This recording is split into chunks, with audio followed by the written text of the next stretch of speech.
Have you ever sat in silence, replaying a single moment over and over again? A choice you made, a chance you missed, a word you shouldn't have said, a door you should have walked through, but didn't? That's regret. It doesn't shout, it whispers. It doesn't wound with a blade, but with a slow, silent erosion. You lie awake at night, not because the moment was loud, but because it was final. You can't go back. You can't rewrite it. And yet, your mind keeps rehearsing the past like it still has power over the present. That's the trap. And here's the truth the Stoics understood better than anyone. Regret is not caused by the past. It's caused by our attachment to the past. Marcus Aurelius wrote, "Do not waste what remains of your life in speculating about others or in regret over the past. It is your duty to live as nature demands." Stoicism doesn't tell us to ignore pain. It tells us to transform it, to take what happened and use it. Because regret isn't weakness. Regret, if examined, can become wisdom. It can become the fire that burns away illusion. The mirror that reveals who we truly are, the weight that, when lifted properly, makes us stronger. But first, we must face it, not with shame, not with denial, but with courage, reflection, and clarity. Epictetus said, "It is not things themselves that disturb us, but our opinions about them." The past is over, but what you believe about it still lives in you. So today, we're not going to run from our regrets. We're going to look them in the eye, and we're going to learn from them, Stoic style. Because regret isn't a dead end, it's a crossroad. And with the right philosophy, we can choose a better path. 2. The anatomy of regret and why it hurts so much. To understand how Stoicism transforms regret, we must first understand what regret really is. Regret is not just sadness. It's not just disappointment. It's a form of grief. But unlike mourning the loss of a person, regret mourns the loss of possibility.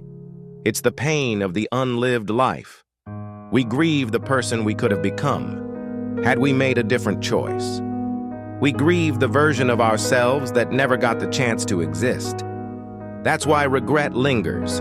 It's not just memory, it's identity. Seneca warned us about this trap.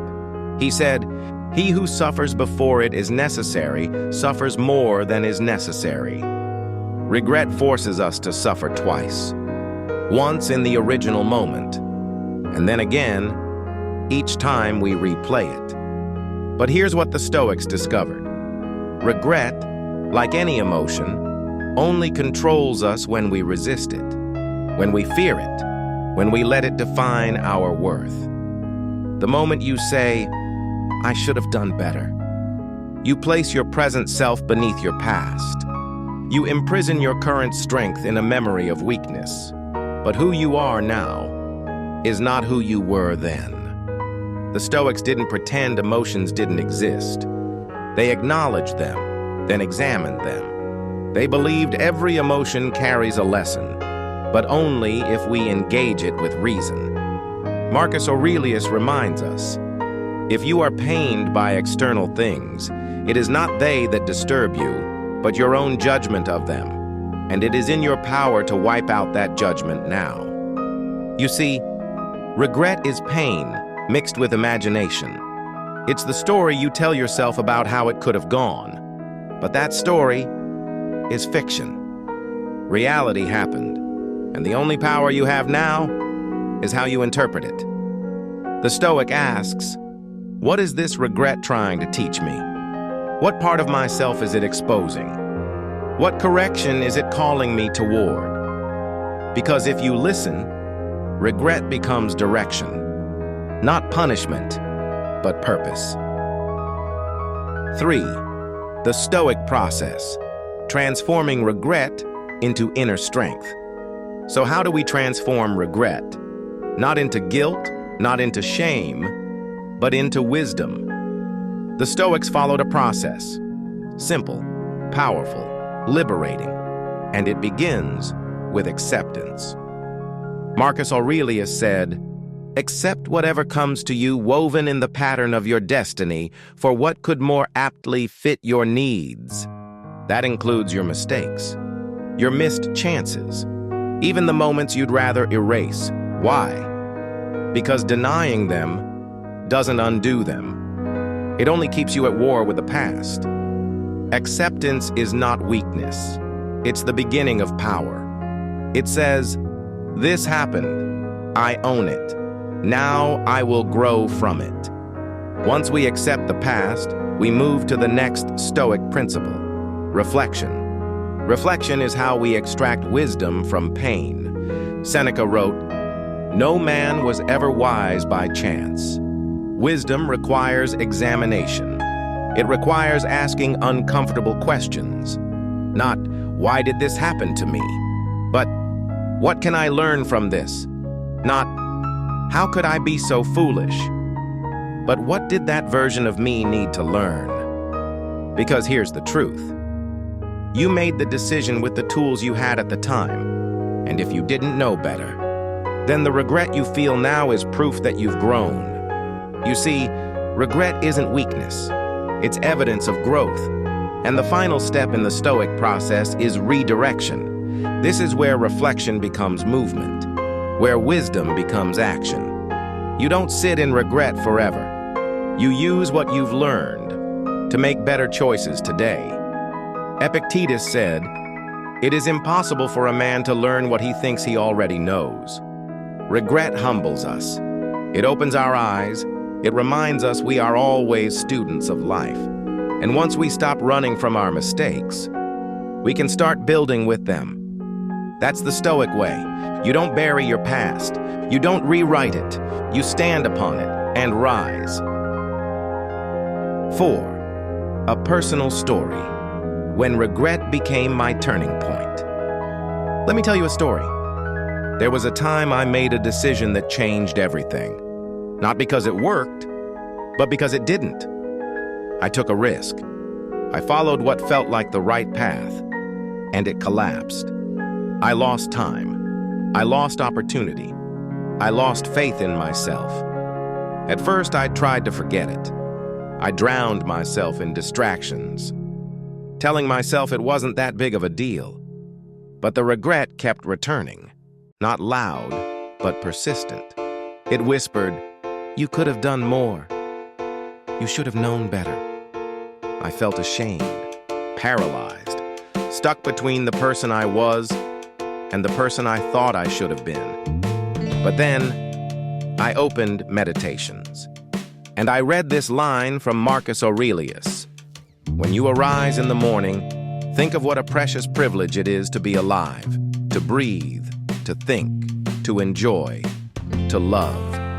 And I realized I was wasting my breath mourning the past, instead of using it to rebuild the present. So I did what the Stoics would have done. I sat with the pain. I examined the mistake, not with self-hatred, but with curiosity. I asked, what was I blind to? Where was I impulsive?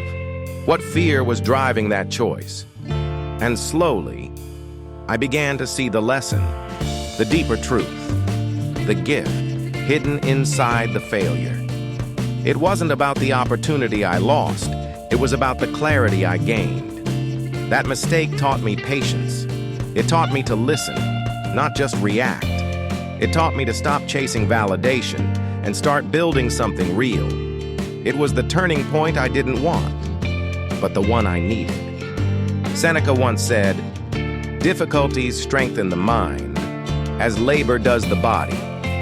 And that regret, it became the gym for my soul.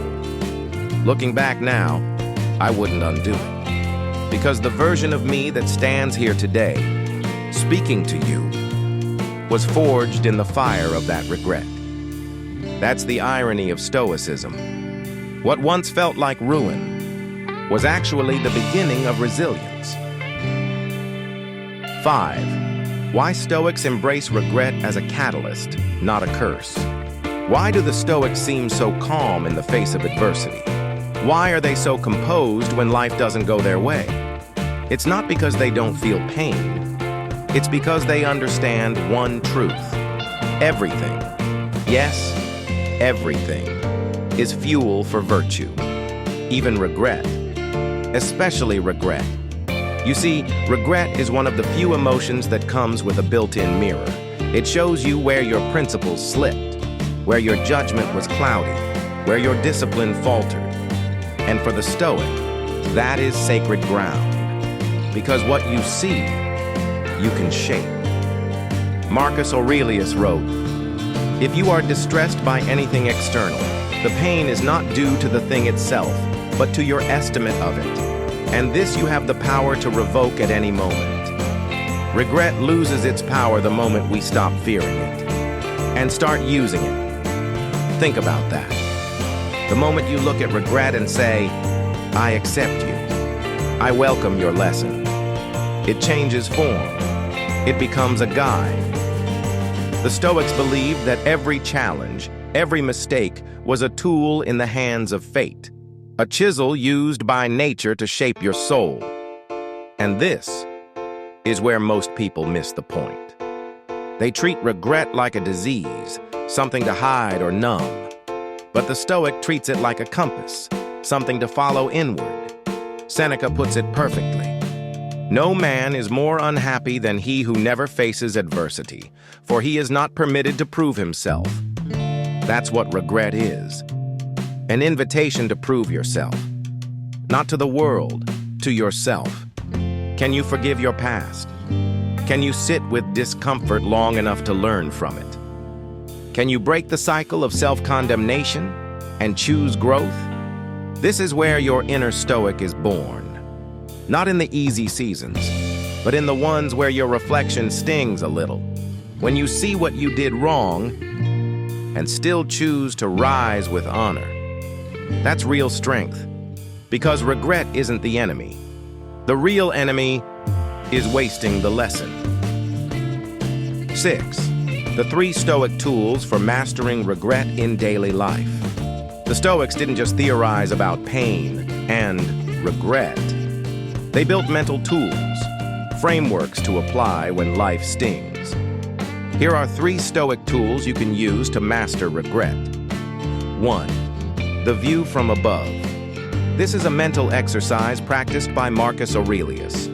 When you're overwhelmed by emotion, he advises, look down on your life from a high place. See it in the vast flow of time. What does that mean? Zoom out. Imagine yourself from the sky. You're one small person on a spinning planet, living one small life in an ocean of time. That painful decision you regret? It's not your whole story. It's a moment. And when you see it like that, you gain clarity. You realize you're not defined by your worst chapter. You're shaped by the totality of your growth. Perspective dissolves shame. It frees you from the illusion that your regret is the whole book. It's just a paragraph. 2. The Dichotomy of Control. Epictetus taught that life can be divided into 2 categories. What is in our control and what is not. Your past.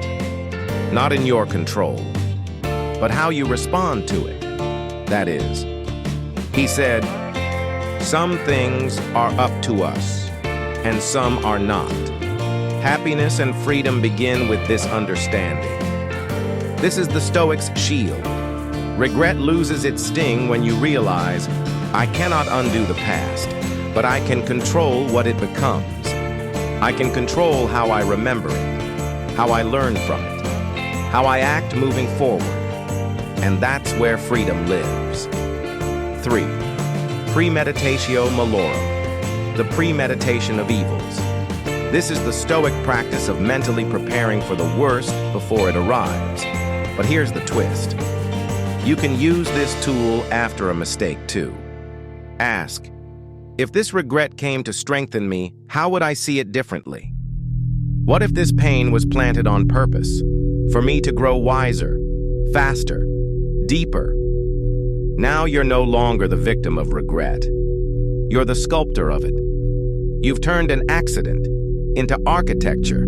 And when you use all three tools, perspective, control, preparation, regret becomes raw material, a stone from which you carve strength.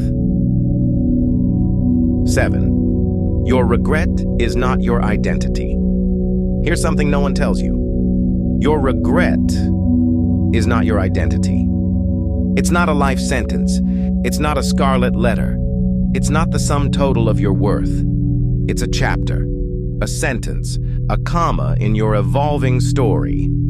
But if you're not careful, you'll start to believe that what you did is who you are. That mistake becomes a mask. That failure becomes a label. And before long, you're not living. You're just performing a version of yourself that's stuck in the past. But the Stoics saw it differently. Epictetus said, "Don't explain your philosophy, embody it." And what does that mean in the face of regret? It means you don't just talk about letting go, you live it. You don't just acknowledge the lesson, you apply it. Because your past cannot speak. Your actions today are the only voice your regret will ever have. Marcus Aurelius reminds us, the impediment to action advances action. What stands in the way becomes the way. That's what regret can be. A door, not a wall. A path to something better. Not a prison, but only if you step through it. And to do that, you must stop fighting with who you were and start building who you're becoming. Who you were made decisions based on what you knew. Who you are now knows better. That's growth. And growth doesn't mean erasing your past. It means owning it with strength, with humility, with resolve. Seneca said, "It is not because things are difficult that we do not dare. It is because we do not dare that they are difficult." So dare to let go. Dare to forgive yourself. Dare to see yourself not as broken, but as becoming. Because no matter what you've done, you are not your worst moment. You are what you choose to do with it. 8. So where does this leave us? Regret is not a flaw in your journey. It's part of the fire that forges your character.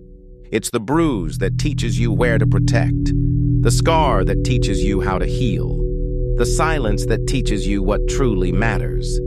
And Stoicism. It doesn't ask you to forget the past.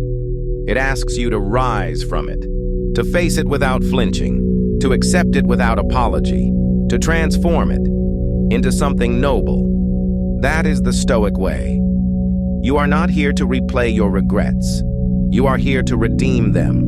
Every lesson you've learned, every moment that hurt, every failure that whispered, "You're not enough," can now become your power, your edge, your wisdom, your foundation.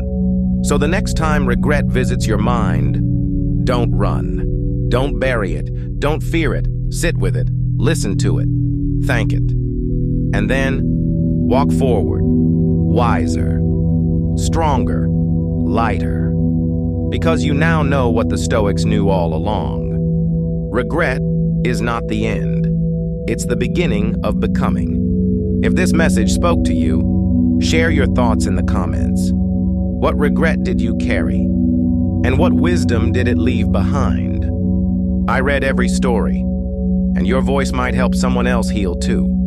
If you're ready to keep growing, watch the next video where we turn pain into purpose, the Stoic way.